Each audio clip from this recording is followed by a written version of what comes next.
Stop. Hello there, this is Richie from the Metal Cell Forums. I'm delighted to welcome my three guests, Danielle, Evan and Joe. How the hell are you? Unreal. Fantastic. And yeah, I suppose we'll kind of wish Evan a happy birthday. No. 31.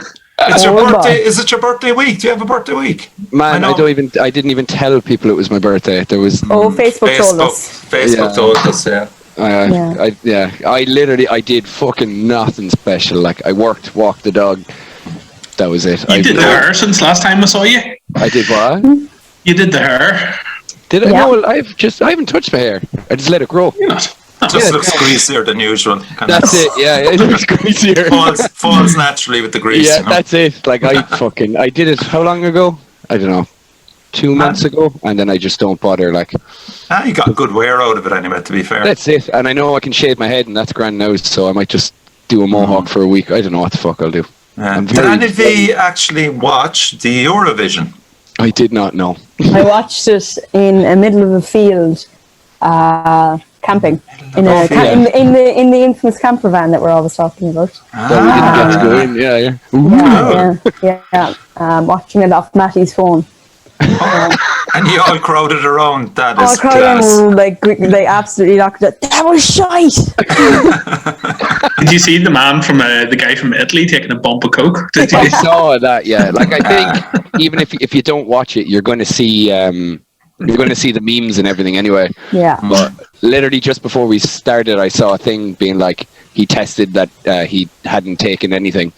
So it's like you're in a broken glass or something like that. I didn't even read it, but it's like it's amazing how much you can find out by just mindlessly scrolling and reading like just the headline thing, and I'm like, oh cool. It doesn't really seem like something that people will go to take coke at. It's not like you'd be like, oh, I can't take there's cameras everywhere, like.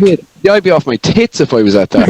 Absolutely, I'd go fucking hell for leather. Like, I'd love that. But like, there was one metal band as such, and then the gang that won it, who were kind of rock and roll more so. But I thought your man was very condescending to the metal band, that Graham fucking Norton. Oh, you watched on BBC, did you? It was on, so it was him that was commenting on it, and he just go, those depressing metalheads, and look, they're just so depressing, and I was just going, fuck me, like the stereotypical way we're portrayed the whole time. They're no lordy, so yeah, and they were kind of, they were a bit like Linkin Park, maybe. Yeah. Did anyone see them? Joe, did you see him, or Danielle? No. Yeah, I seen him. Yeah, I thought we were actually saying that in the van, Linkin Park vibes. Someone be saying Korn vibes, but I wasn't getting that. So, like, I was just kind of going, okay, typical.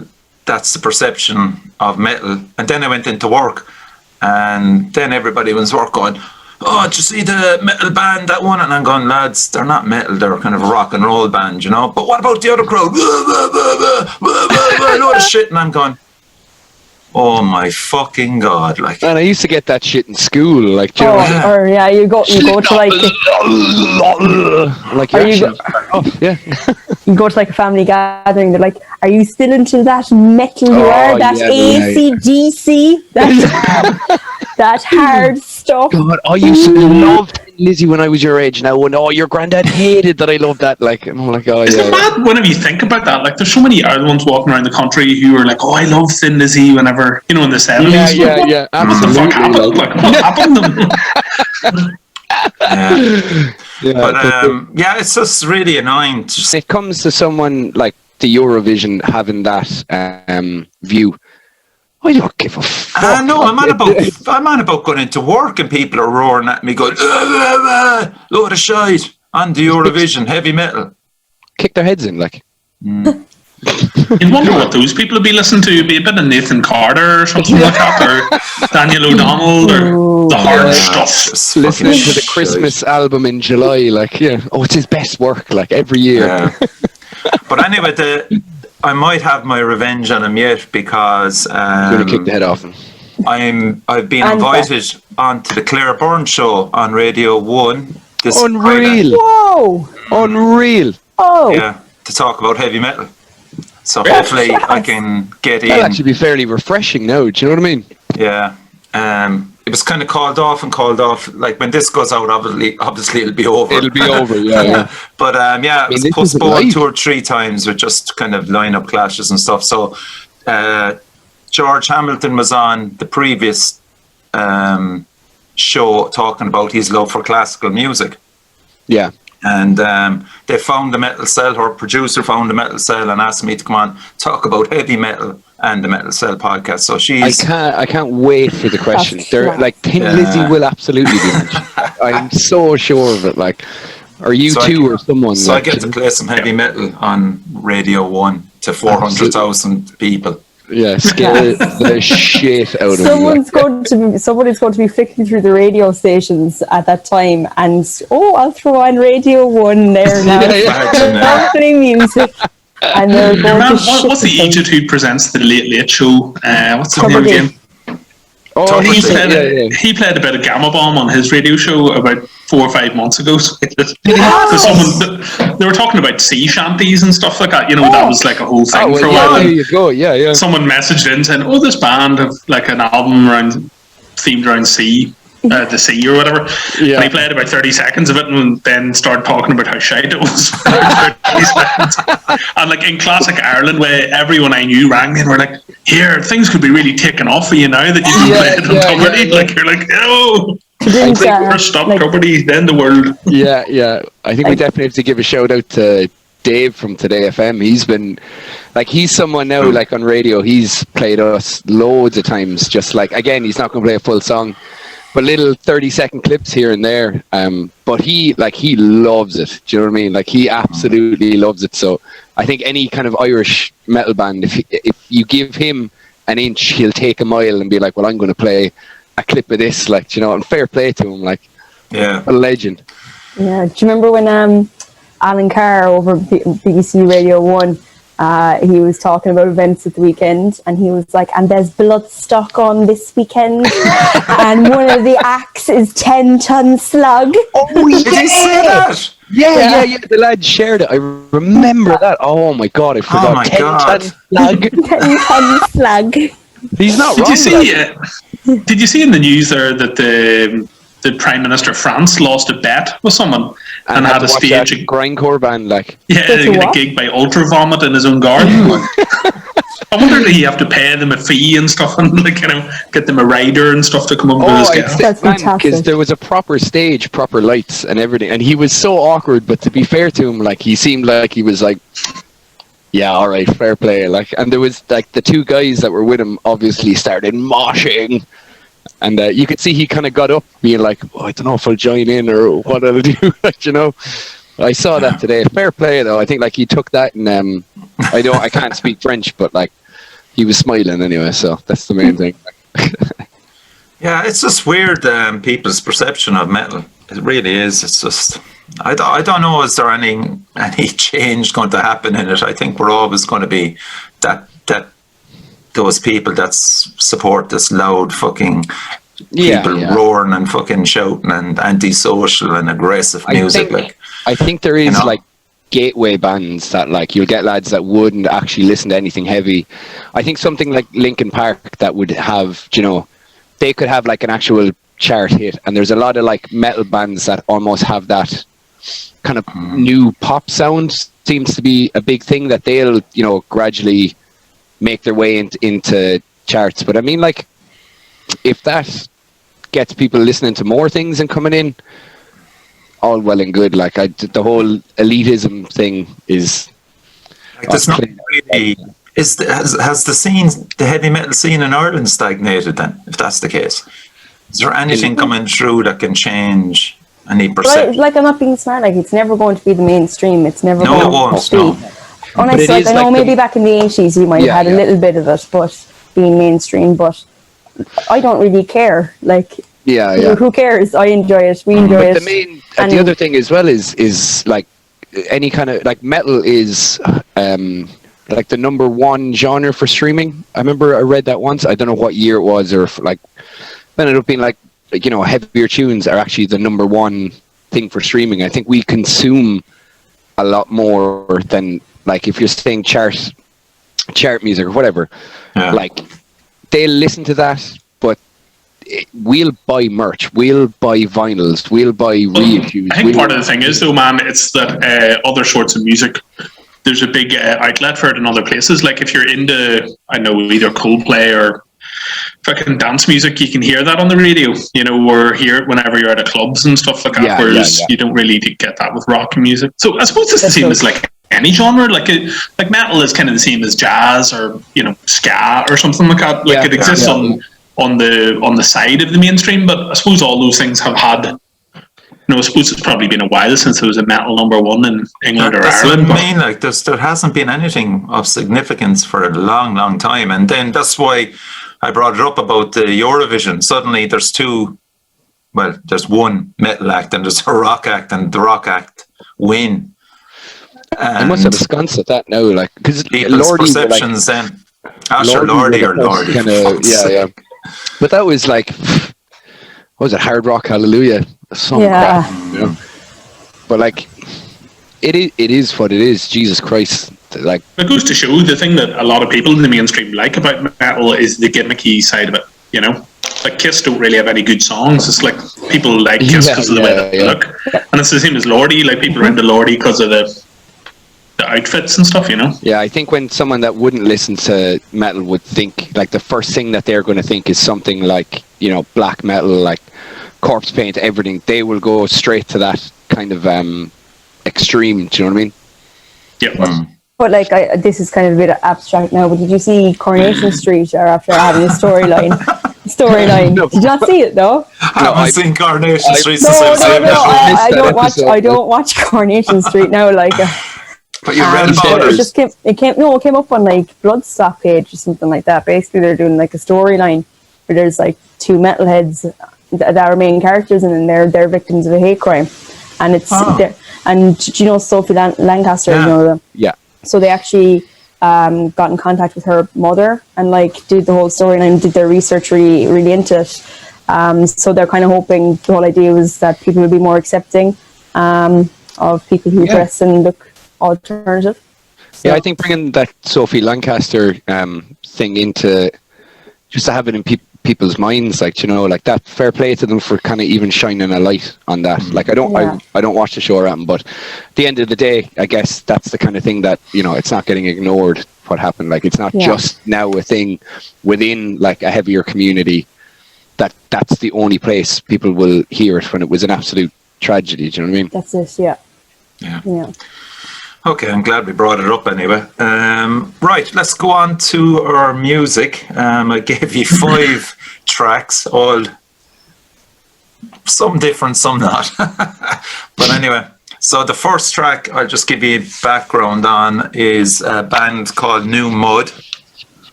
And it's Joel McMurdy from Belfast hardcore band No Great Loss. Have you heard of them, Evan?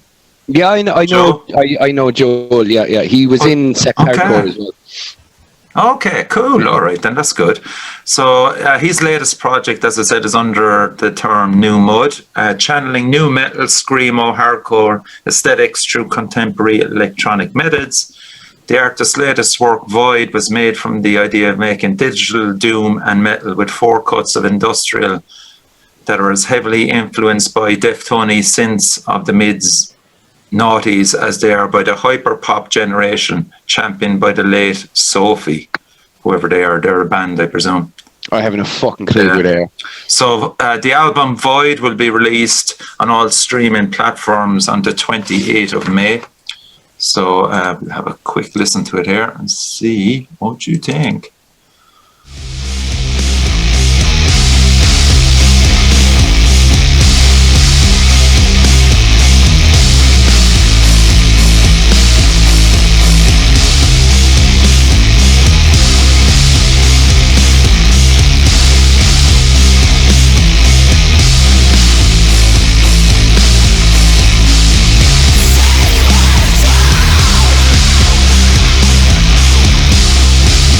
Say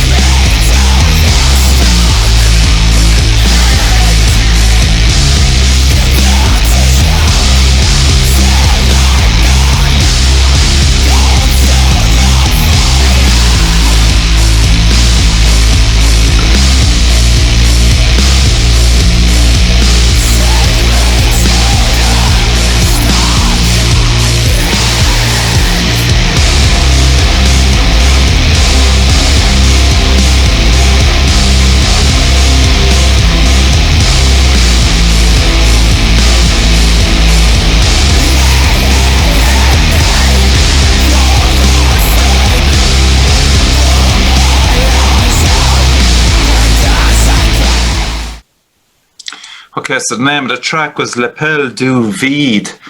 Evan, what did you reckon?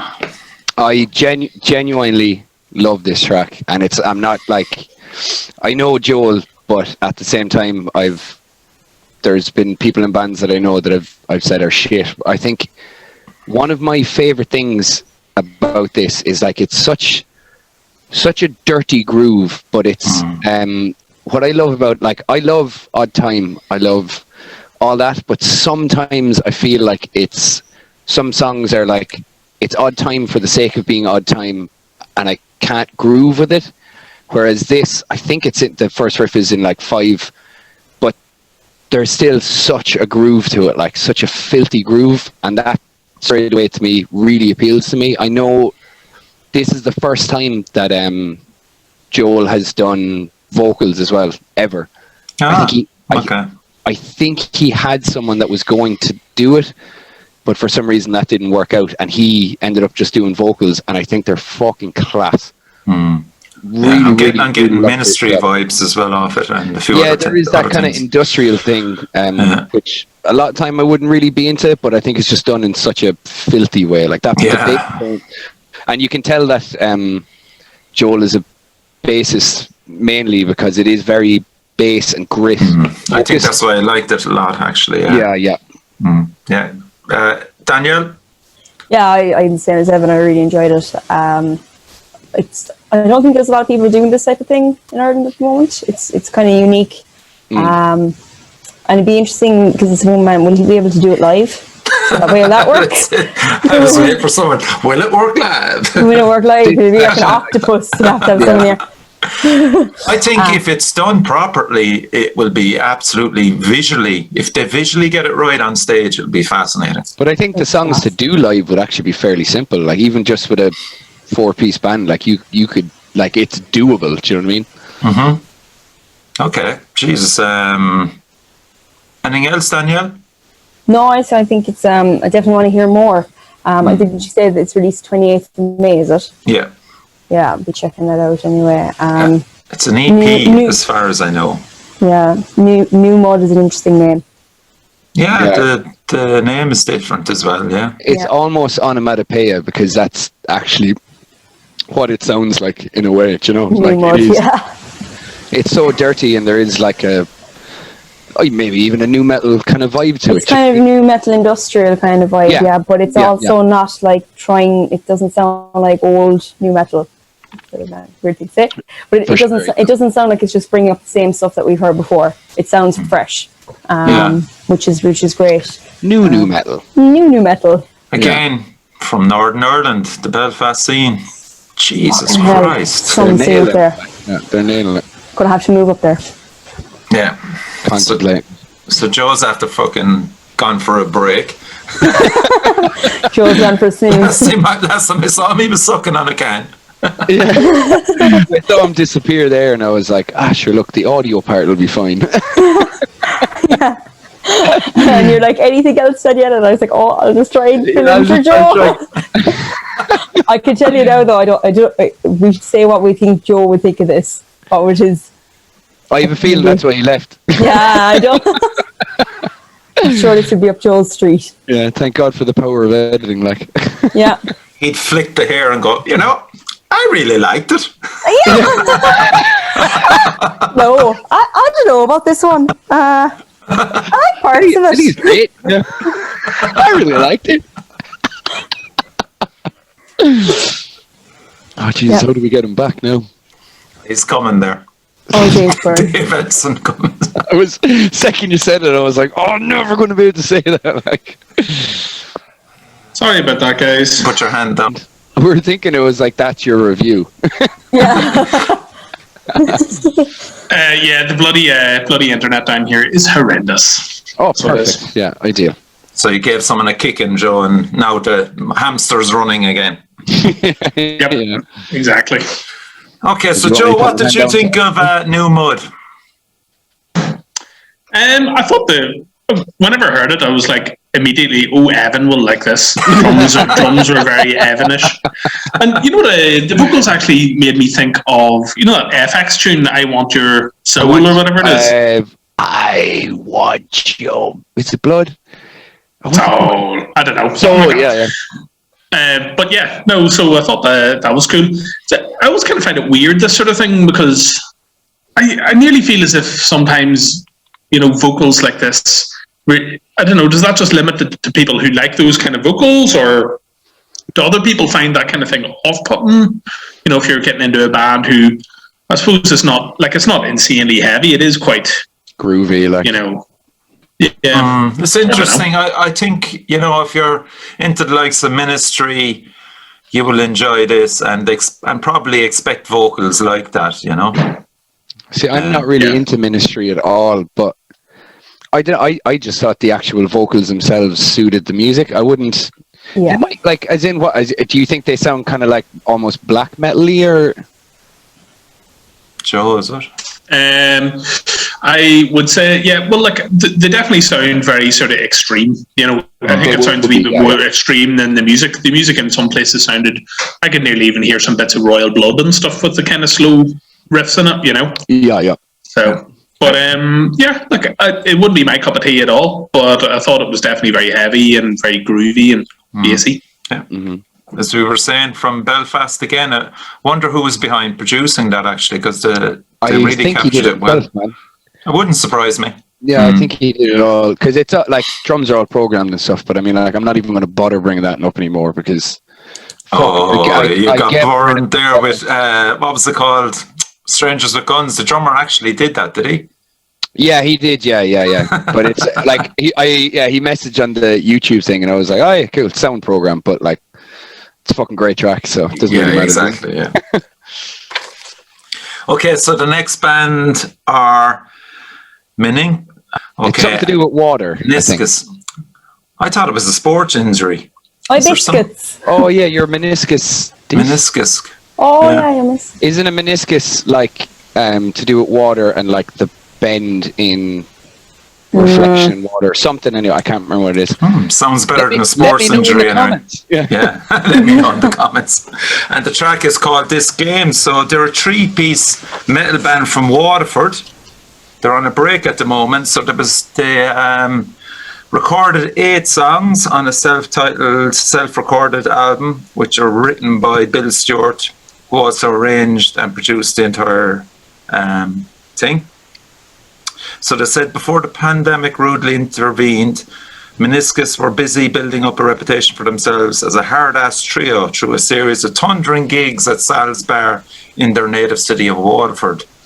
Bassist John Keane cut his metal teeth with local heroes Animator. You know them, Joe? Really? Yeah, before making his stalwart contribution to the Meniscus project. Mark Stewart was the regular noisemaker on the scene too, while the versatile Bill Stewart is a full-time freelance music teacher. So I'll give this a spin and see what you think.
Okay, Danielle, what do you think?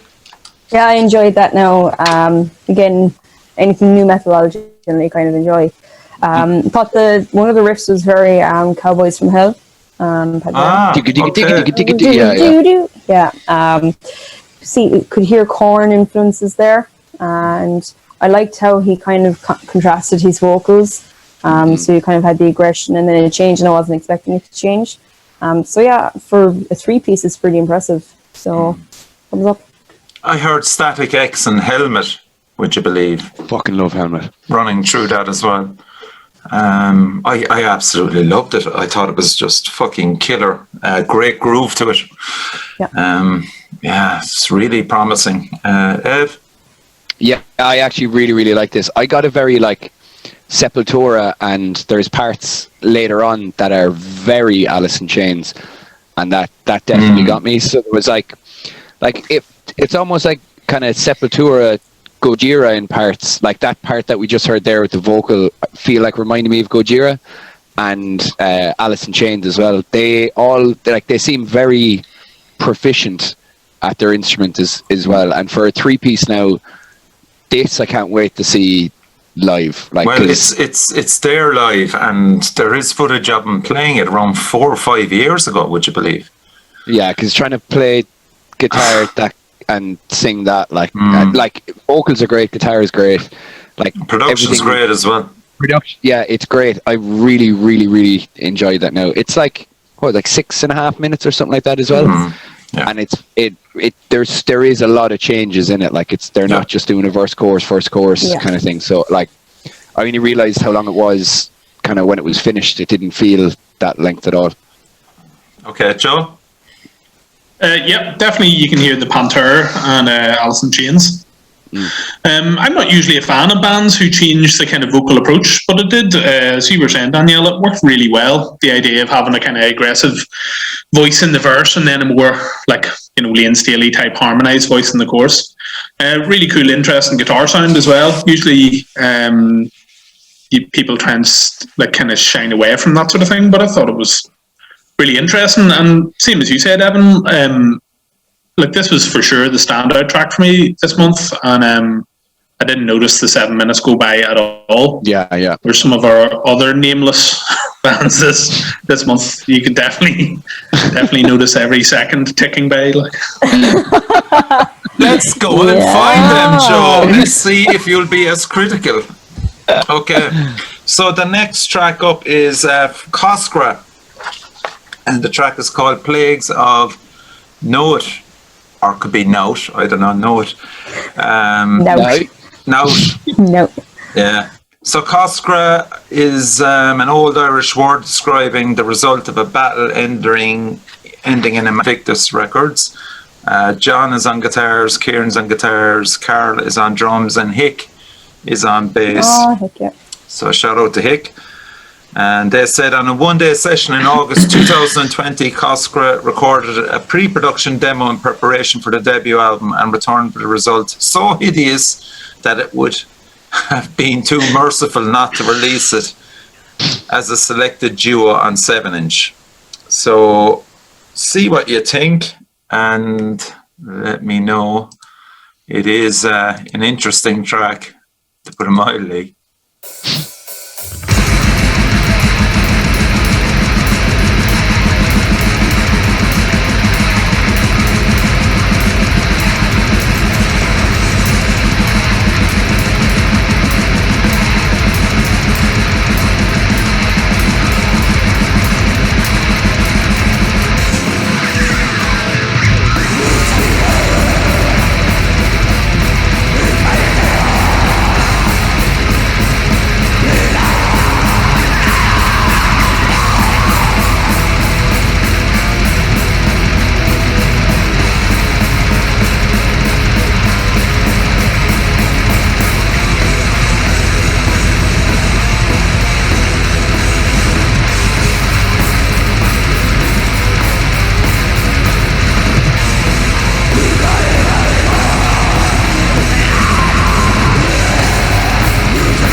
Over to you, Joe. What do you reckon, Cosgrove? Very like Invictus sounds like exactly like the right sort of label for this, and I think people are fans of that kind of underground, kind of death black kind of stuff. Like Invictus and Dara have done a good job, sort of pioneering a lot of those bands over the last few years. I think it's kind of weird one, this sort of thing for me, because as much as like there's a lot of the elements of this I wouldn't really be a fan of. I don't really know if the production hinders or helps this kind of thing, because on one side it's very underground, and like all these sort of underground demo bands want to have production that kind of sounds like this, but by the same token, like I don't think it sounds musically very well, very together. It doesn't, like, it sounds kind of like it's relying on what sounds like very triggered bass drums to kind of keep the whole thing going. No, I do know. So Shawnee Katz is involved in the production of it, so he's an excellent producer. And like a lot of this thing ends up being down to band's personal taste. Like this is, I would assume this is exactly the way that the guys want this to kind of sound.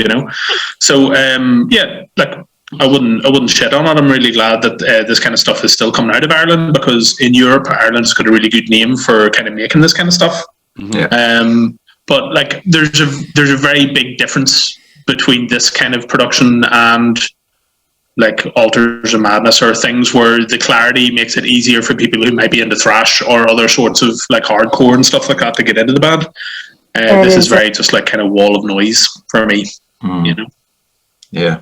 I thought, the underlying guitar was excellent. The vocals were very different. It's a really long track. It's around 6 minutes long. 6-7 minutes, so there was different stages of it is. There was different stages where the vocalist does different things to keep it interesting, mildly.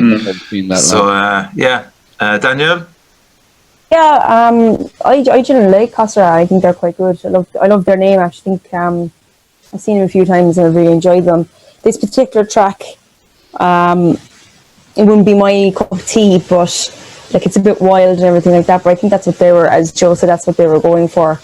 And the whole, it's the songs about plagues, and it's obviously like about a horrific topic. Like, so that's why vocals kind of match the theme of the song. And I think a lot of black metal fans really like that across Ireland, because there's kind of elements in it that weren't very black metal. There was some riffs in there that I thought. Yeah, you could find the underlying riff was there right through, which is kind of cool. Sick. But I think it's a theme. I think every black metal band has to have a song about plagues. It seems to be a thing. Loads of blast beats. Yeah, I think Jack would be the man now to have a chat with about this. I think he'd really enjoy this. Now, look, give a chance now to Evan. Evan has been schooled in black metal now. We'll see how far he's progressed. Evan, ain't no schooling that boy. Yeah. Do you know what? I thought I wasn't going to like this at all. I will say vocals weren't my thing, but I really did like this track, and I'll tell you why. There's something, and it's the chord progression that they have that really reminds me of Hornets from up north, I think from Belfast. But like like that really reminded me of like Hornets, the last album that Hornets did have a lot of that element. So when I was listening to it, it was like that was a really nice balance for me. Like I knew it was black metal from the vocals, but there was like a really, really dirty, like grimy hardcore kind of vibe to it. Vocals now weren't my thing, but genuine, like the music I actually really liked, and I was surprised I would, because I'm trying not to just write off black metal stuff, but I don't know if like the chord progression actually saved it for me, because it really reminded me of Hornets. I actually really liked it. The vocals are like, with any of these songs, like any kind of black metal thing, it's just my taste. I don't really like black metal vocals. Fucking, they're harsh, they're extreme to match the music. I don't care, like whatever. But I actually think it sounds great. When I've heard of the band, and I think I was convinced that they were like almost like Viking kind of metal. So when I went to click on it, I was like, fuck sake. But then it started and I was like, whoa, this is really grimy and dirty. Like, Yeah, I think you're spot on as well, Joe. Ireland has a good reputation with this type of stuff. there's very Invictus sound to it. I couldn't agree more on that. Like, Yeah. I think a lot of it is kind of, it's sort of nearly made for export. Not necessarily the people in Ireland won't dig it, but it's just, I know that a lot of people in Europe look to Ireland for this kind of stuff, and and pagan metal and stuff. Yeah. Okay, so the fourth track is Old Blue Eyes, and the title is The Dog Won't Hurt. I love the title of the track.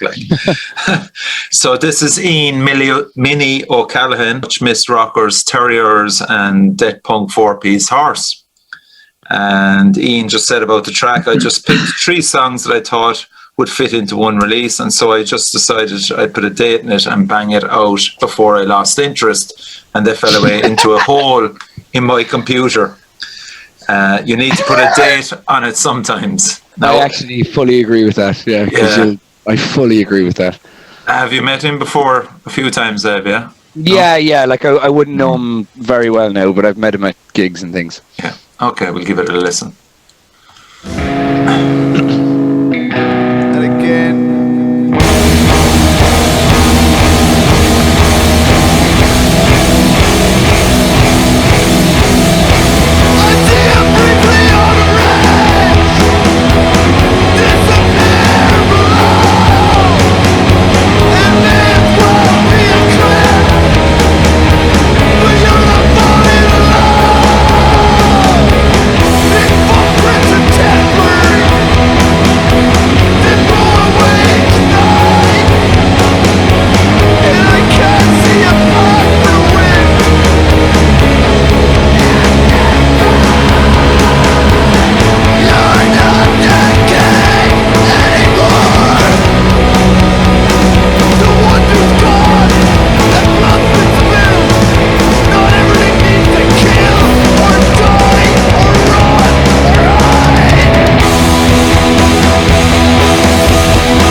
This actually was my favourite track of the lot. I absolutely loved it. Now, Ian would contend that it's not metal, and that's probably the heaviest track of the 3. But still, I really wanted to give him a shout out on the show. So I'm a big fan of Fugazi, so there was that going on as well. It's nice. 100%, yeah. 100%. Nice melody, great vocals, and the guitar as well was really good. Joe? Yeah, definitely. Like, there are metally elements about it, but for me, it definitely sounded a lot more like a kind of post-punk in places. Like, there was some Idlewildy stuff in there, and just general sort of, loud bands from the 2000s. But yeah, like, kind of interesting, like a different kind of beat, and strange chord progression. So definitely very individual sounding. I suppose that it's kind of hard to sometimes reach out to audiences like that, because bands like Fugazi or even Zeke or something like that, it can be, unless you sound exactly like those bands, it can be hard to get in with their fans. So I actually really get what definitely to be commended for originality anyway. Yeah, and as I said, look, mightn't necessarily be metal, but I think metal fans will enjoy this. Put it that way, Ev? Oh yeah, I really, really like this. I'm a big fan of Terriers, which was Minnie's other band. Like, their tune "Clean My Bones" is, I think I listen to that like once a week. But I think this is like, has that Terriers element. I think with the chord progression at the start on the bass, like when the song kind of starts, there's this lovely like ascending bass chord progression, and I think that really reminded me of Terriers. And I think I've always said that some of my favorite harsh vocals are Minnie's.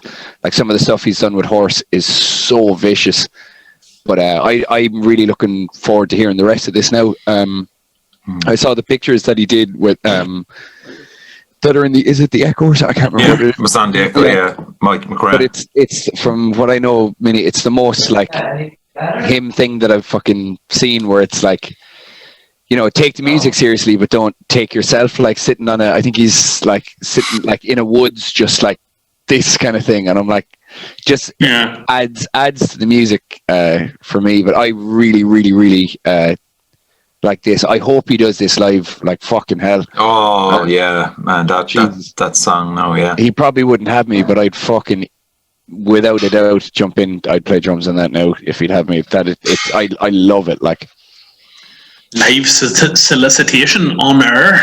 That.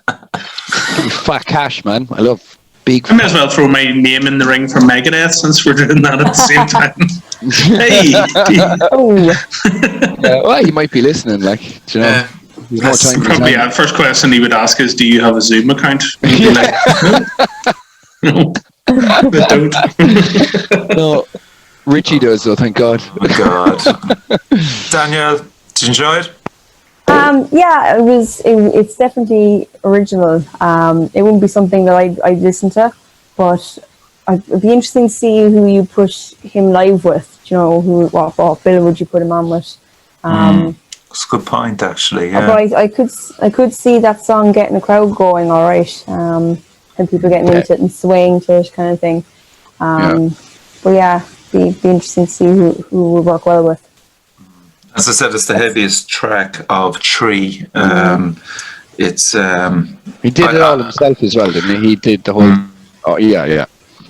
But I thought it was great. As I said, it's my favourite out of the 5.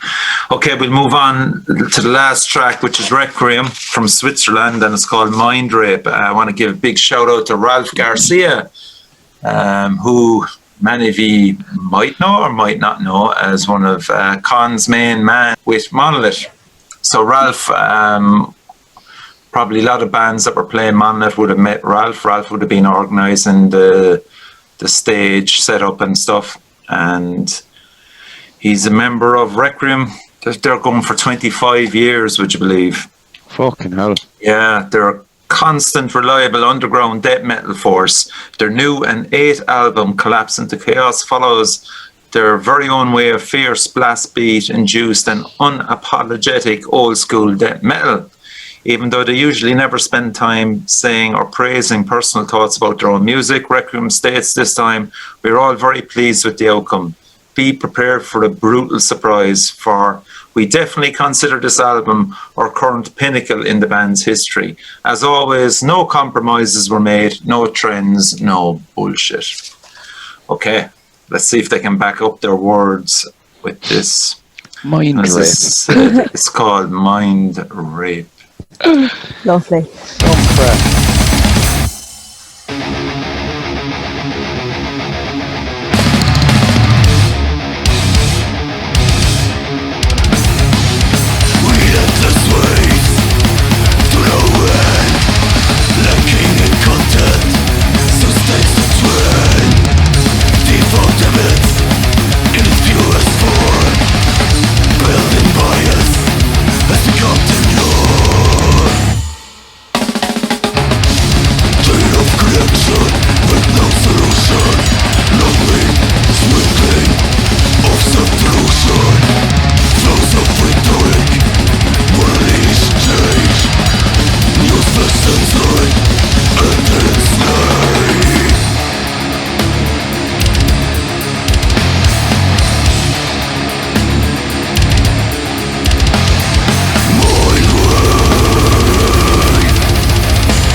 Evan, we'll go to you. What I just stand out about that track is the drumming. It's just absolutely it's unreal. Like I really, really like this song. I don't like the vocals. Okay. It's that style of vocal, but I like musically. I really do like it. I think my favorite part is actually what we just heard there, like with that bell section, with the matched kicks. It's very like kind of older Lamb of God kind of thing. But yeah, I think it sounds great. It's just the vocals for me, just that again, personal preference. Yeah. Don't like it at all, but like very again proficient as fuck, and heavy as balls, and just absolutely manky. Like Yeah, production was great on it as well. yeah, very much so. Night like do you know when you really feel bass when like I hate really thin mixes. Yeah, And it's I'm the not same, like yeah. I think that like there's a lot of low end in that, but it's not kind of like a overtaking thing. I think mix wise, I think the vocals are a bit Loud. too high I thought the in the same. mix. If maybe I'd like accept them a bit more if they were like balanced a bit more, but they seem to be a bit too high in the mix that it takes away from everything else. But I'm a piece of shit, so No, it's not. It's probably again down to the band and the form of music they're playing. You know, Danielle. Yeah, I would have said the same as Evan about the vocals. I thought they needed to be turned down just a tad, but overall I thought it was a really good performance. I liked all the elements of it. There were some cool riffs. The music itself wouldn't usually be what I'd be into, but I really thought the artwork was super cool. It was really, really cool. It was to the point it was scary. This big fucking monster. I was genuinely like, oh, I see that in my nightmares. Good job, guys. Joe? Yeah, I was thinking about what Joe would. No, I was thinking about what Joe would think of this tune. Actually, go on. Yeah. Not really my cup of tea. I thought the bass drums were too overpowering. You know, like the vocals didn't sound too loud in the mix for me. I thought it was a wee bit like there was definitely lots of guitar in there and vocals. I thought that the bass kind of suffered from the bass drums and just the rest of the kit because it was so. There's some parts in it where I wasn't really sure what the tempo was because the snare was kind of so drowned out by what the kicks were doing and stuff. I think it's that kind of like triggered kicks, like overly triggered kick sound kind of thing. I think it's probably just like too loud, you know, in the great scheme of things, or whatever whatever the fucking the mix is. There was just no room for snare in it. But anyway, apart from that, I watched the video for this on YouTube, and the song is about people talking shite online or looking for clicks and stuff online, and I always find it really funny whenever bands are having a knock at this kind of thing and then just going ahead and releasing their stuff through that. Like, obviously now this came out on Massacre Records, so it's a Massacre. We're like, right, okay, we don't give a shit what you want to do. We're going to promote it. Whereas I think that's the difference, where a lot of Dara's bands and stuff who are in that kind of vein, if they don't want to do stuff like videos or whatever, they'll just not, But like, again, these guys have been going for 25 years. There's obviously a huge market for this kind of death metal and stuff. I suppose in a similar vein to like things like Dan Fetus or 6 Feet Under and that. But yeah, definitely not my cup of tea anyway. But you still enjoyed it? No. Not really. But sure, like, that's that's why I'm asking you. Like, there's no point in being all like, yeah, I thought that was good when I didn't. Oh, yeah. This is also the first time ever that I haven't like shat on something. Like. Yeah, but like, I think this is a great thing about doing these kind of things, is like, it's to sort of have an honest go of it. I don't think that the people who made this music are hanging on our very word, especially if they've been around for 25 years. They're not going to give a shite if some dude in a pizza thrash band likes their music or not, Well, Ralph now is officially an Irishman and he's living down in North Cork, man. So shout out to Ralph, man. Great dude. Yup. Yeah. Okay, so that's it. I mean, okay, it's like good night. There's like 4 bands there from Ireland, and I thought they all impressed us. And a great sign as well, man. For like, if you look at that general trend over the last few months, that every time we've done this, there's been 3 or 4 new bands every month from Ireland bringing stuff out. Yeah, that's great. Like, yeah, because it means eventually over the next 10 years or something, there'll be a couple of those bands that are going to catch on in a very massive way. I hope so. Anyway, or at least we can see him live to some degree. Get a beer. Let's pause it there for Joe. Yeah, I'm gonna take a piss. Okay. That's okay. I think Continuity. we're, yeah. Okay, so we're moving on. Joe has changed into this lovely Gamma Bomb t-shirt, Intermission. That's it. which looks like a snake holding or biting into a penis or a hot dog. It's a giant stick of dynamite. We're trying to decide what's the most dangerous thing in the world, and it was snakes slithering towards you with dynamite in their mouths. Tell you the level of intelligence that's going on in our band. Fantastic. Oh my god, that's I brilliant. love it. Like, On so many levels. Okay, the topic. Evan, do you want to tell people about the topic of the forums?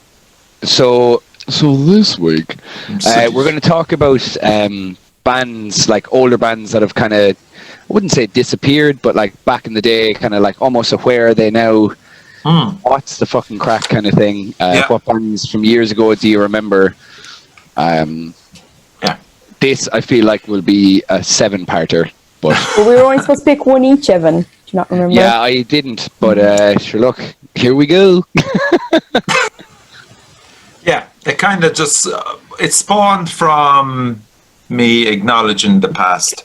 Heavy metal bands, Irish metal bands from the past that have gone to the trouble of and expense of releasing some fantastic albums that just get swallowed up by time, and we're here now to give a shout out to some Just of them. shit on all of them, like. Or shitting them, whatever. But No. Every Tuesday on the Metal Cell, I'll be posting an album and just a few small details about the band, and maybe it can get some band members talking, and who knows where it might end up.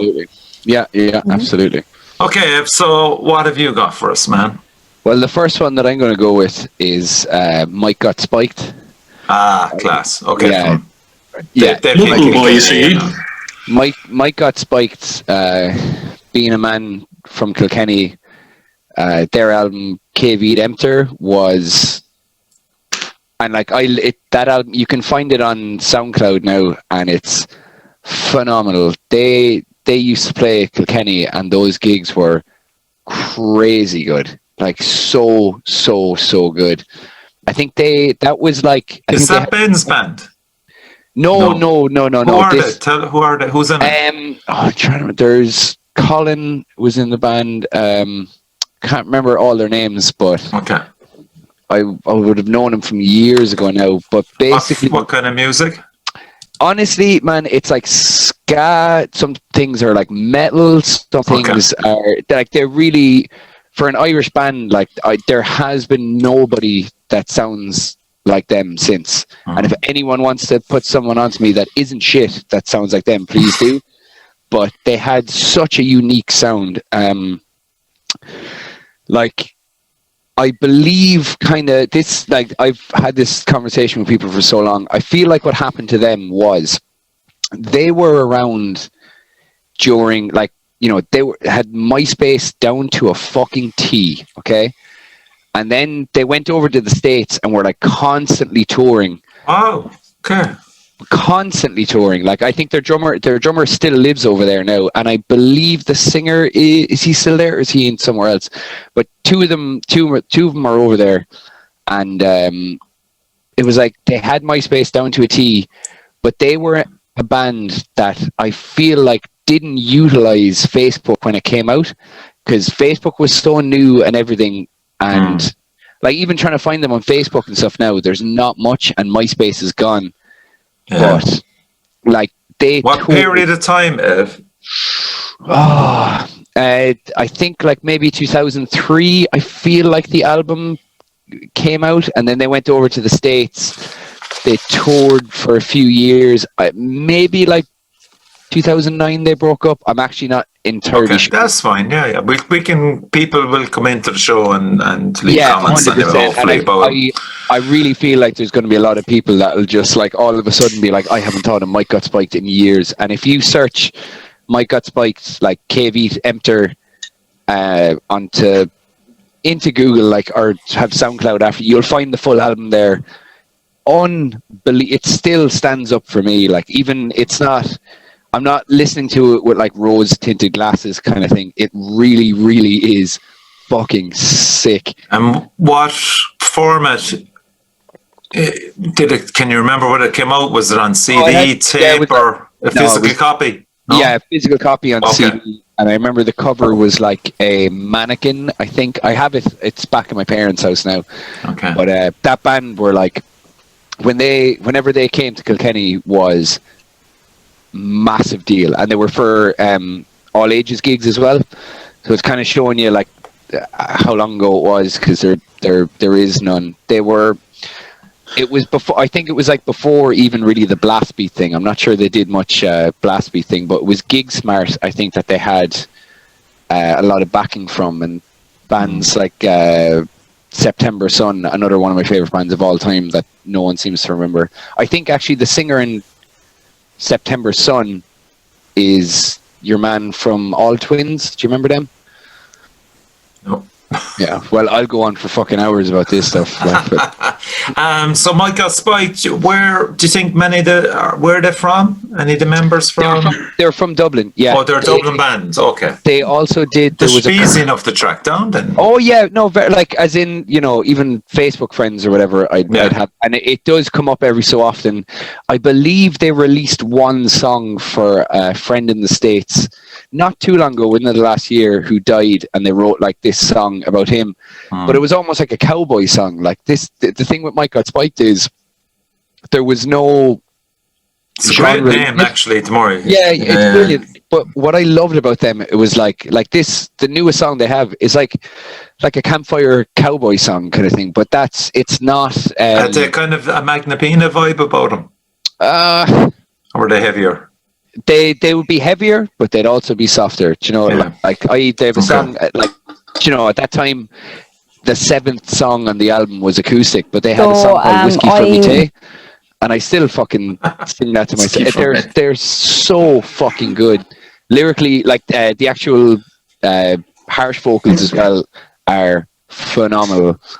Like if anyone hasn't heard Mike Got Spiked, please check them out. Like I think they have one, like from the album, I only think a version got a video, but listen, like the Toothpaste song, like it's ska and then super heavy groovy kind of stuff, and it's because I listen to it every so often now. Myself and Brian, like when we're hammered, we'll put on Mike Got Spiked, and it still stands up. You know, it still holds up. And I think that's the amazing thing, because you can look at things being like, oh, I remember that was class, and you listen back to it now, and you're like, oh. But no, it's amazing. If anyone does anything tonight, listen to Mike Got Spiked. Ooh, so he's pushing hard for everybody to listen to Mike Got Spiked. Danielle, can you compete with that? So I went with Five Will Die as my band. Yeah. So it's a really tragic story, really. There was 5 in the band and they all died. And Joe, what do you have? Moving on.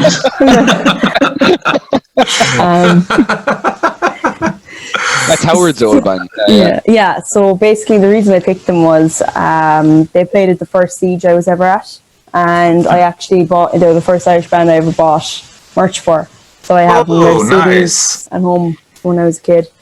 So yeah, Cork City Band. Their 2 albums there, Slung from a Tree, which I think the Limerick band got their name from. Absolutely. Isn't that class though? Like that an Irish band got a name off an Irish band's song. Do you know what I mean? Yeah. No, that is cool. And 2011, then they released Worth and Soul. I think they had another EP after that, or maybe it was just one song after that. I think they played a few gigs over in the UK, that kind of thing. They seem to have been quite big at the time. They're Doom and Sludge, which is probably why I like them so much, because Doom and Sludge weren't at the forefront back then. No, they weren't. And no. I heard them and I was like, oh my God, I probably hadn't heard much Doom and Sludge at that age. I was, just 18? You hadn't started smoking weed yet at all, like? No. Moving on. My mother was going to listen to this. No, she didn't. Evan, Anyway. stop insinuating. But yeah, they did their farewell gig then in Bradley's in Cork City. But you saw him supporting Macedon, surely. Five Will Die. Yeah. What they did? What? Are you shitting me? You missed him supporting Macedon. I When didn't know was about that? that at all. Is that in Cork? Of course it was, yeah. Oh, I seen him in Cork. You were drinking cans down by the fucking River Lee and smoking fucking Hey, her mum is watching. rollies. No. I'm sorry, rollies and staggered Magic in and rollies. missed Five Will Die supporting Macedon. No, if they play in the Savoy, I drove down from Limerick to see Macedon. I wasn't drinking, I went by myself. You didn't drive back, I'd say. No, I did. I did. What year was that, Richie, though? Was that the year that they played with... That would have been probably before my time. You're asking the wrong dude here. Yeah, I think it was the first time Macedon played the Savoy. Yeah, no. They it would have played been, twice, didn't they? I seen them the second time. Yeah, well, it was maybe the first time then, yeah. Yeah, I seen them the second time. I didn't see them the first time. But yeah, I played the last gig in Bradley's, and I don't know what it's about. It was on Barrack Street in 2015. Yeah, but it's that's. Did Con work there, didn't he, Con Doyle, as a barman? I think so. Well, there used to be a lot of gigs in Bradley's. I think when I moved to Cork, there was a lot of gigs on Was there. that a tiny pub, wasn't it? Yeah, a small one on Barrack Street. Street. like That was on the Con left of Doyle's. the walk up. Con Doyle was a barman in there, as far as I know. Of course, yeah. But three of the lads anyway went on, as you know, to form Parthenon, and Yeah. We're one of our favourite bands, so yeah, Howard, Excellent. probably one of the biggest and soundest fucking legends ever. Like, 100%. Yeah, took me that's way a too great long. shout out. It took me way too long to figure out his first name was Daniel and that his first name wasn't Howard. But sure, that's Howard fit. yeah, that's Daniel for you. No, it's Danielle for you. Oh. Have you any of their stuff, Daniel? Did you say you have any physical copies of their stuff? I do. I have Worth and Soul on CD, but it's at home in my parents' gaff. Okay. It was in my car for ages when I was younger. And I actually went back. You can find all their stuff on Bandcamp. Right. And yeah, the stuff really holds up. I was like, this is, I can see how this kind of was a gateway, because I wouldn't have listened to Mastodon when I was 18 either. It was a good few. I didn't start listening to Mastodon until maybe about 5 or 6 years ago. And as you said, they were playing sludge and doom when it wasn't really the main It's crazy to think that in Ireland now, like flavour. Yeah. that's fucking. It's the sound of Ireland, really, at a lot of times. Oh, Jesus, no. 100%. Yeah, 100%. 100%. 100%, yeah. Joe. Oh, let's talk about mass extinction. I Dublin. know you'd bring them up. Good on ya. Not talk about mass absolutely.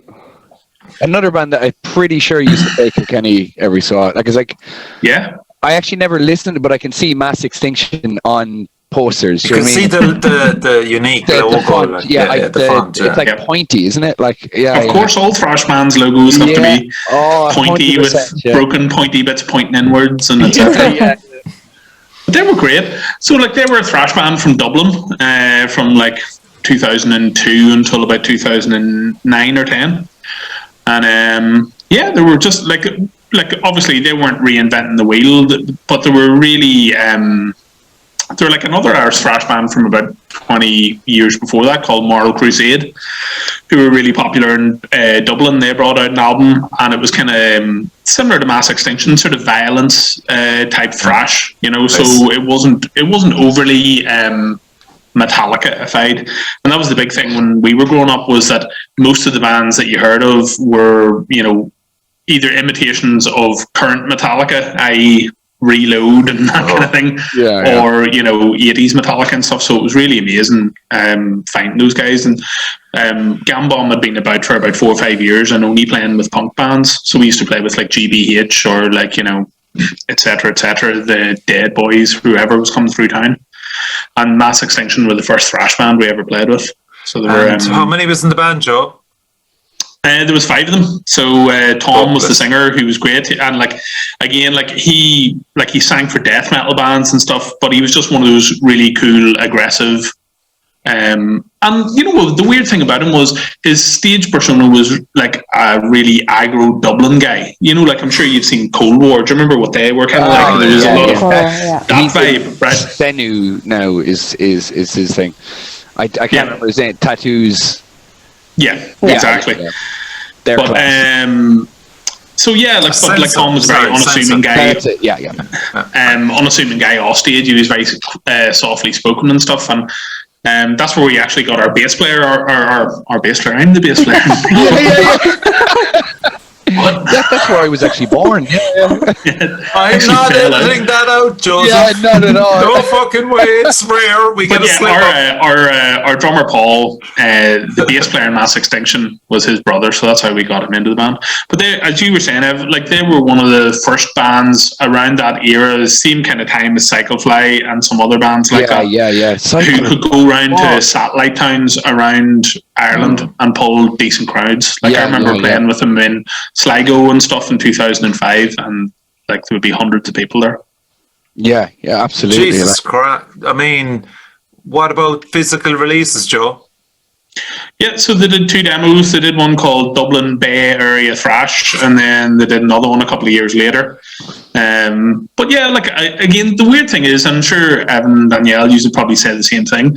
When at that stage, no one, if you had 7-inch vinyls, no one would have bought them. You know, some of my friends in punk bands did vinyls, and they used to give them to you, and you'd be like, I had vinyl at home, but it didn't, you know, it didn't sort of click.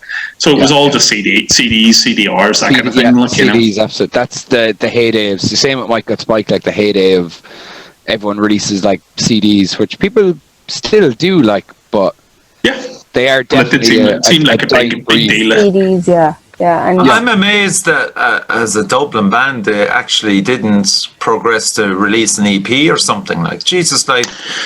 Well, they kind of did. Like their second demo, Creations Undoing, was an EP of sorts, and they had interest from Metal Blade, and you know, they supported Lamb of God and an Irish tour and a couple of other things. Wow! Plus, they had a bit of a reluctance to kind of come over and do gigs in England and just etc. You know, we wanted them to come over and tour with us whenever all that sort of stuff was happening for us around 2007-8, but they didn't really want to do it.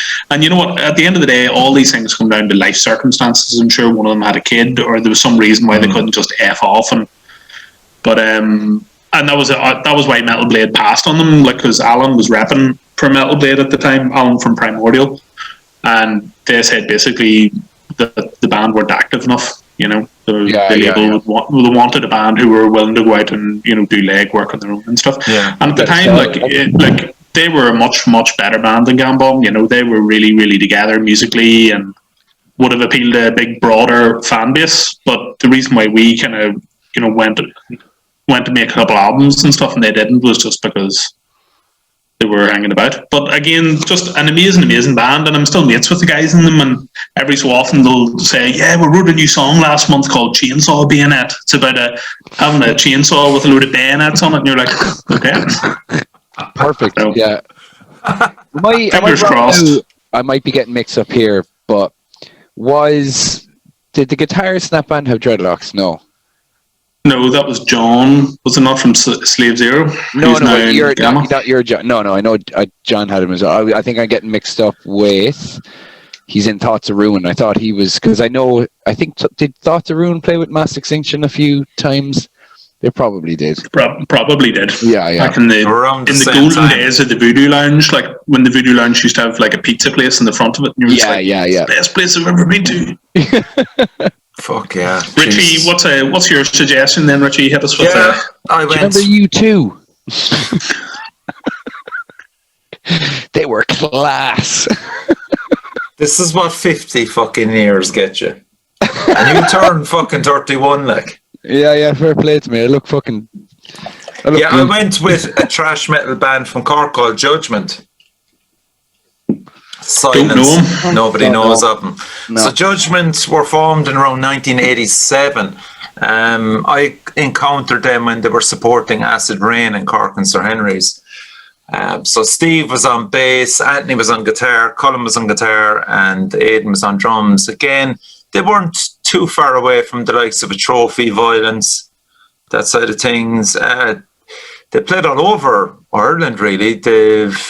They've got 2 releases. One was a demo called Chemical Amusement Park, and the other one was Perfect Murder EP, which was 1991. and that is fucking class, man. It still And sounds are great. those on the Irish Metal Archive then, Yes, man? Or correct. You can get it because I there. suppose that's something we should talk about. That like all the bands that we've probably talked about so far tonight, like most of their stuff is Which going to be on is, there, and it's really fantastic. invaluable, like, you know. Yeah, and it's still working, crucially, you know. That thing that they did with all the cats was fucking excellent. It was brilliant. That was like I've That never was so seen. funny. If That was Metal Archive, wasn't it? It's Metal Archive. Sorry, it's Irish Metal Archive, the one that it's the demos. That's John O'Brien. Yeah, He's Irish Metal Archive. So shout out to John. Yeah, so John is vital basically for the historic heavy metal scene back in the day with Irish bands. So Judgment, certainly, Joe, if you want to check them out, they're all there. You'll click on the link, it'll bring you onto SoundCloud. And the Perfect Murder EP was brilliant, really well produced. They were, as I said, Cork is fairly small, as you know, so back in the day when a trash band as good as Judgment were there, they were playing the likes of Nancy Spain's, and it was fucking jammed. Yeah. But did they end up doing many shows outside Cork, do you know, Richie? Yeah, they toured around Ireland a lot, but I don't think they got as far as England. There's a great YouTube video of them in Nancy Spain's, actually, and it's just mayhem. But I mean, just as a young guy going to that, 91, so it would have been 20. Yeah, there was a lot of younger kids than me there as well, just flinging themselves off the stage. But they definitely were really, really talented, really great musicians, and they went on just that fizzled out, and then they became Mr. what was it called? Which was kind of a funk kind of Fate No More. Right. Yeah. Yeah, the ill-fated early 90s kind of mind funk explosion of bands trying their hat at doing punk metal. Yeah, absolutely. Punk metal, that's it, yeah. But I kind of lost interest in after that. But at the time, you know, the excitement they created and the fan base they had was just something else. There was another Cork band as well called Chemical, which sprouted up as well. And there's some great... Is that CHMI-KIL? No, K. Chemical. Yeah, Chemical. It's one or the other. It's a Cork thing. So I want to, I wrote down a list of names there for a lot of people that listen to the Metal Cell as well, and they were all back in the day. Actually, before I talk about them, Judgment had a brilliant track as well called Magic Mushrooms. You really need to listen to that track. Love them. It's fucking class, man. Pure Cork vibe about Magic Mushrooms. And you know, the minute you hear the song, you just die laughing. But I want to shout out to Val Warren, Alan Butt, Tyke Sheehan, Ted Jordan, Tony Boyle, Phil Lyons, who did all the artwork for Judgment and Chemical, talented dude. Pat Clancy and Mark Morrissey as well. So they were all Judgment legends. Yeah, fair play to them. Just want to say, Richie, man, you just meant to that. I definitely do. There was a band now, I'm hoping some people remember these. Does anyone remember Acid Tone? Of course, yeah.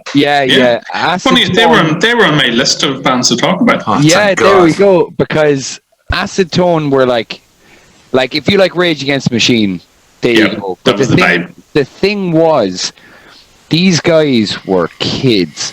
They played Download. They had a song on Need for Speed, I believe, or some PlayStation game. Yeah, I think it was Need for Speed. Sounds familiar now that you're saying that. It came up in another podcast. It definitely could have done, but they were like for how young they were, it was incredible how kind of far that they got. They were like, I think they were. There's a bit of a. It's not a secret behind this, but what the crack was they were from Downpatrick, and Mark, who's the bass player for Ash, used to manage them. So he did. Oh, really? So, yeah, and some of the guys in the band's parents had previously been in the music industry in the 80s and stuff, and worked for like Live Nation and stuff like that. Yeah. See, this is why Joel is on the show, man. Fucking hell. Great knowledge. Information. But yeah, so that was the deal with Acetone. As I've said, they were really, really good, and there was a huge thing. See, at that stage in Ireland, it was like you're never going to get to go and see fucking Rage Against the Machine if you live in Lisdoonvarna. So what about a Nordy version of this? You know, like and it was the same with every band. Like there was a band that I used to love. I'll talk about them later, called Hexed from Belfast, and they were like, if you like death, and they just sounded exactly like you know, individual thought patterns, but from Belfast. Yeah, absolutely. Like I think, but I think as you were talking about Acetone Man, I think the deal was that because they were so well connected and they'd done download and a bunch of different things, they weren't necessarily prepared to sign a small deal with a small label or something like that. They were like trying to fish for a major label deal, and then I know this. I presume again started another band after, and I was listening to them again. Hold on a second now. I just have to. It's just my mind. Had they released? Is there physical copies for stuff? I think they had like an EP like or a demo or an EP. Yeah, there was something anyway. But like, if you search Acetone, like Acetone One Band, into YouTube, like I'm sure like it'll definitely come up, and it is like it's a complete carbon copy of Rage Against the Machine, but it's and they're teenagers. You're saying, I think the oldest is like 16, maybe 17. Oh, Jesus. That's interesting now if anybody gets in contact with the show and maybe band members of Acetone. What age would they be now? Like they're in their 20s, late 20s, 30s? Maybe 30s. Late 20s. I've never heard of Lean Shuffle. This would have been kind of like, this would have been 2004, 2003, 2004. They were one of those like blast beat bands as well. You know, like I think they had backing from that fucking cunt, Robert Stevenson. Was that his name? I brought him up a few times. Jesus, not the paedophile. Yeah, pedophile. Fuck him anyway. Like, don't edit that nobody out. Move and everybody get back to do not edit that out. He's a fucking cunt. But Jesus Christ. Yeah, is that the Coca-Cola blast beat? Yeah, the Coca-Cola, the blast beat thing. Like I think they were like a really high up band on that. And I know they used to play Cork a few times. Like there's a video of them playing the Crushkeen.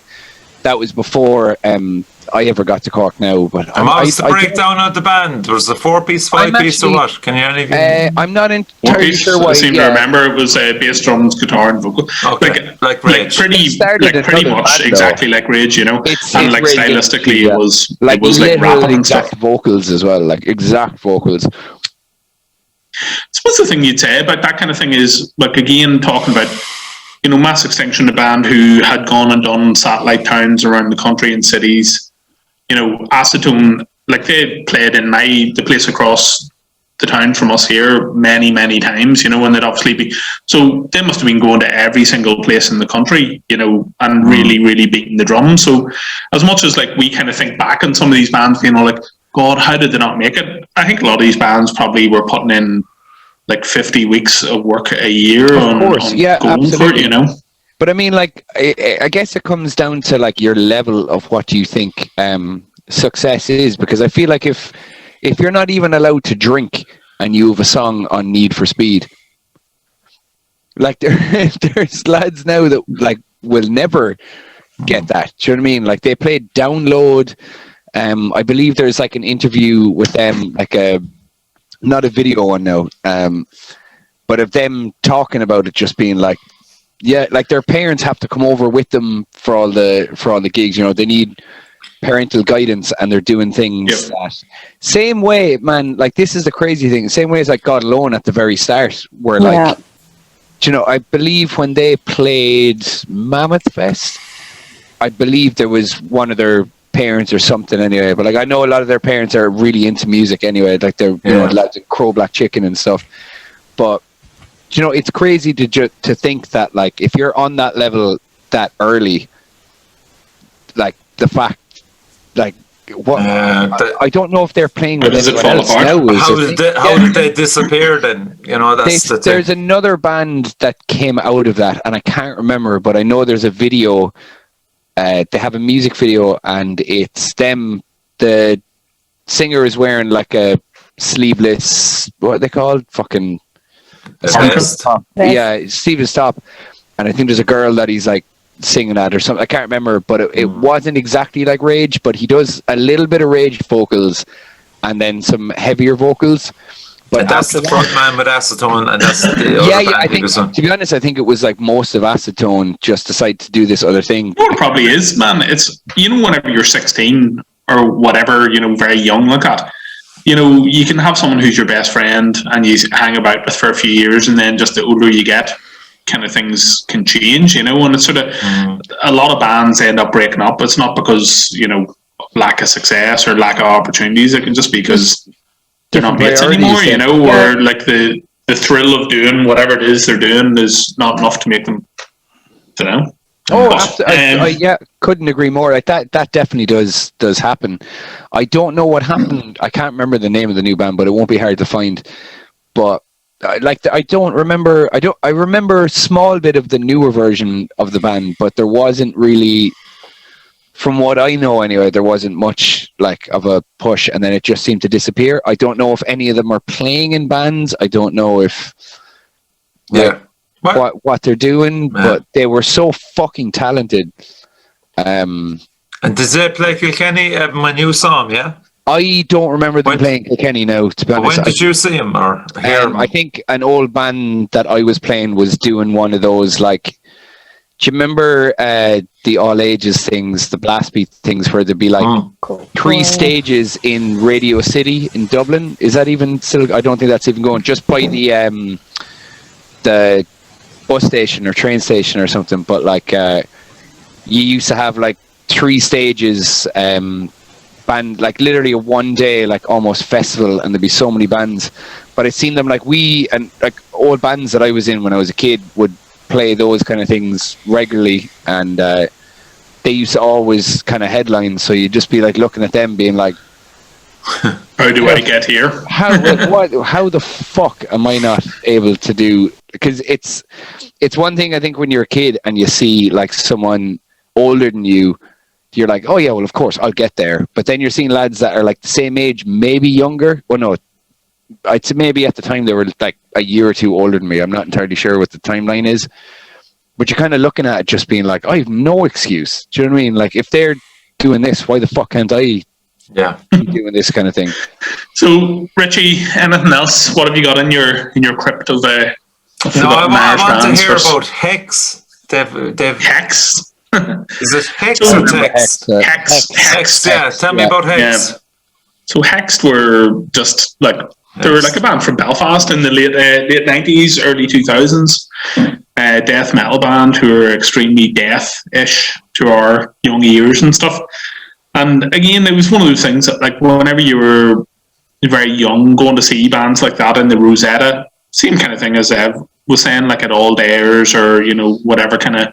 That was a huge thing back then as well. Like, and like I think like it did fall off just because people nowadays older don't have as much charity for going to venues at 6 o'clock to go and see the opening bands. They're like, I just got out of work, I don't want to do that. But anyway, Hex were a death metal band from Belfast, and very, very death-ish. Like, and as young guys, we were just amazed at how a band this local could be this technically proficient.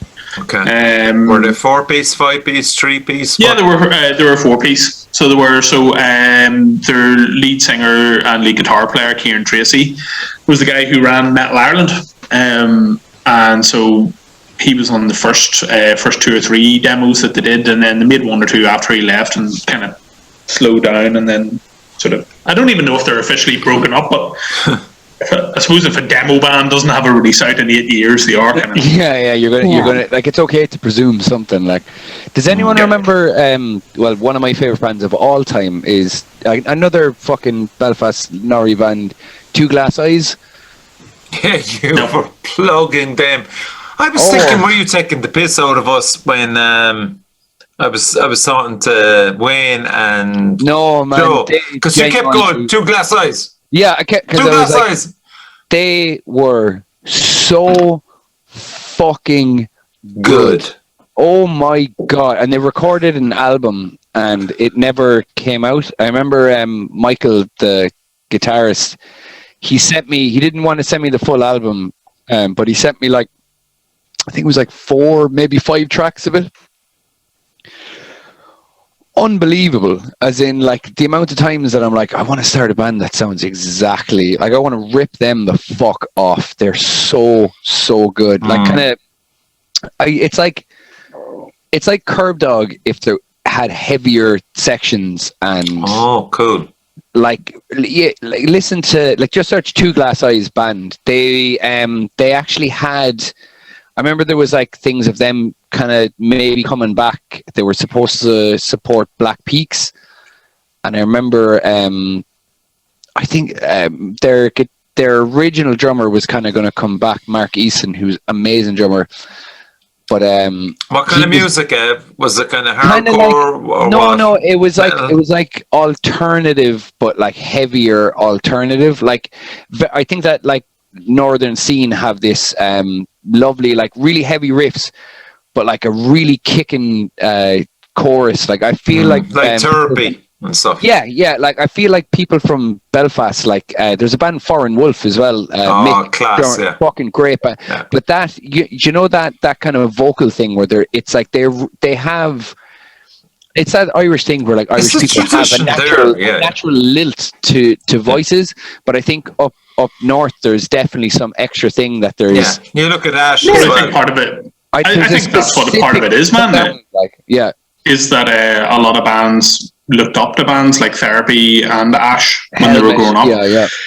And the thing about Therapy and Ash is like they're not metal bands. Like, funny enough, I had a row with Alan from Primordial about this. He was going on about, you know, how there's no heavy bands from Ireland apart from Thin Lizzy that have ever kind of done very well. And I was like, oh well, you know, Therapy and Ash. He's like, oh, that's indie music, but no, you know, to us it wasn't. And I think that was the big thing, was that as well as being into Slayer or whatever, a lot of people were into those kind of local bands. And again, that's what, like, we're talking about Hex, like, as well as like having that obvious kind of you know, death influence and being really super technical and all that kind of stuff. Yeah. There was a wee bit of like sort of a creep in of that kind of Therapy thing where they'd have weird time signatures or different things going on. Yeah. With a bit of melody, Joe, is it? Well, like not a huge amount, to be honest, man. Like there was a hook there, like. Yeah, well, like had that hook kind of thing down, like. Yeah, like they had a demo called was a Paris the Sacred, and it was like probably a wee bit more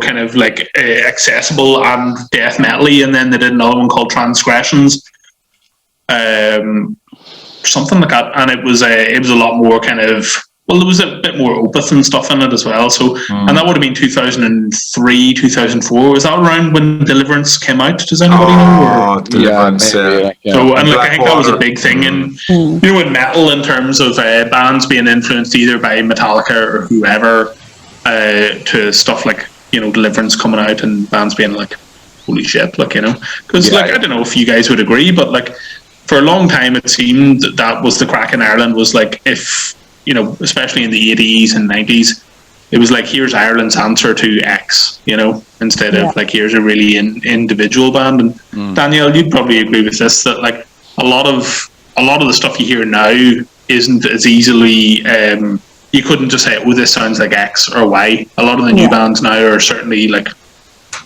there's kind of a sprinkles of things rather than it being like a direct link of, oh, this is exactly like Metallica, or oh yeah, that's great, it sounds exactly like Slayer, that kind of thing. And I think that was like probably born from, you know, in provincial towns and stuff like that around the country, where the idea of going to see Guns N' Roses or whatever was a dream, like where you could have a local Guns N' Roses, you know? Yeah. I think as well, do you know what, like, and this often comes to my mind, maybe just because like being from Kilkenny, that isn't like, you know, that massive, like we had a great scene, like but like when I was playing music, there wasn't like internet wasn't as easily accessible. And this like might sound ridiculous, but it's like people would have, like when I was growing up, like you'd listen to fucking anything that you can get your hands on.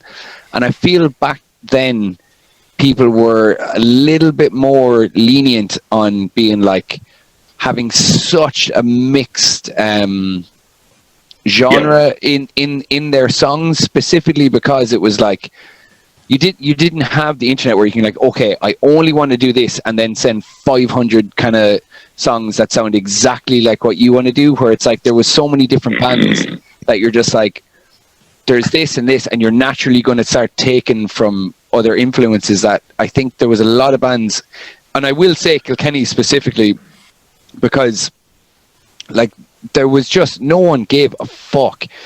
People were just going to do whatever they wanted to do. There was never any kind of like, oh, I don't know if this will sound like. Someone could have a super heavy tune and then almost like a fucking like pop tune with heavy parts, and then they could have the next song could be something completely different, because it's like that thing of, do you know when you first start jamming with a band and it's like you're really allowing everyone's influences in, and there's that beautiful like serendipity of kind of like, yeah, cool, why don't we try this and try this and try this. There was very that I think back in the day where people just didn't But like really back when Judgment were playing and other bands, like there was probably 1 or 2 recording studios in Cork. That was it. And you had to pay a fucking fortune to get in there. Yeah. So, you know, we'll say early 90s even, like a lot of bands were hamstrung because they had no financial means to get in to do 100%. that album, do that EP. And if they did it, it still sounded shit, and it was on a cassette. That's what they did. Sorry, Danielle, go ahead there. No, I was looking back on them as well. I think another thing that has improved an awful lot is the artwork. Like, you can't have a band out now that's got shite artwork that looks like it's drawn by a 4-year-old. It's inexcusable if you do. Yeah, in my opinion. inexcusable, and because you have to have the merch to keep everything going. While I think that's something that's changed so much for bands. Mm-hmm. Bands never, ever, local bands never had to. No, and if they did, they're always pitiful. Like any of the bands that we were talking about, I can remember. Well, maybe apart from Mass Extinction, it was always a case of like, you'd be like, these T-shirts, if they exist, are like woeful. Like, you know. Yeah. What you were saying there, Richie, man, about like recording is that like a lot of those bands, like as you said, huge cost to going into a studio for a couple of days, and they'd never been in a studio before, you know? Yeah. Whereas like kids nowadays who have laptops, at least you can practice with the metronome and become good at playing in time or get used to doing demos on your own. Whereas I think a lot of those people were just, they'd never been in a studio before in their entire life. I remember like I had loads of mates back in the day, back in 89, 90, and they'd be saying, oh, there was a studio in the Mardyke in Cork. I can't remember the name of it. And I remember both like friends of mine going in there, and they were going, oh, we spent like 2 days in there, and we're going, what? Holy shit, Yeah. 2 fucking days. Yeah. How much does that cost you? And like it would just be crazy. And they're going, and did you get enough? Oh yeah, but like the fucking drummer fucked up or whatever, and we can't afford to do any more. But look, it's done. In saying that, like I completely agree with that, because there was a band that I was in. Again, the band that I was doing like the blast beat things. We went to Portlaoise. We did. I think it was like maybe 2 days. I think it might have been 1 full day of just recording. We got 10 tracks down, right? Got the basic mixes from every, like, you know, we do our overdubs, but like we've been playing these songs so much in a big like studio ended up with 10 tracks that we're doing an album. He gave us 1 master CD, right? I went home, like we got a lift home, and I was straight onto my fucking Dell computer.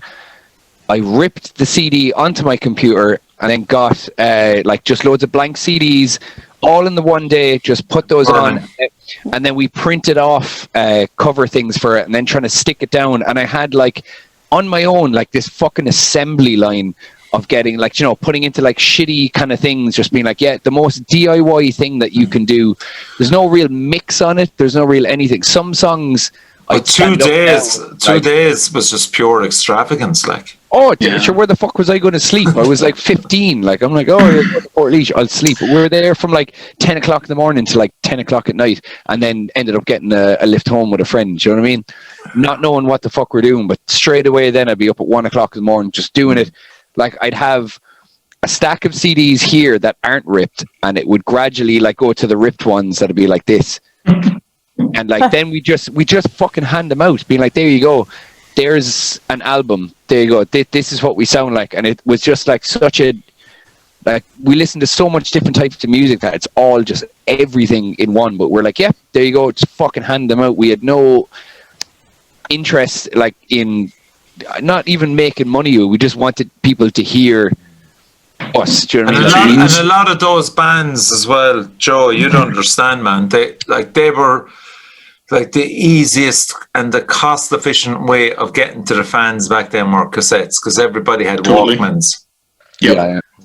Jeez, my nipples are hard thinking about it. Like, okay, right, we're going to end it on that note, on Evan's nipples. Let's end it on Evans. Right. Evan's nipples. Happy birthday. Okay, I've cleared my throat. You better not edit any of that out now. Like, Evan, say goodbye for all of us. fuck off. No, I mean, no, God. That's just rude. That's just rude. Goodbye. Again, like, I feel like thank you to everyone that's actually been.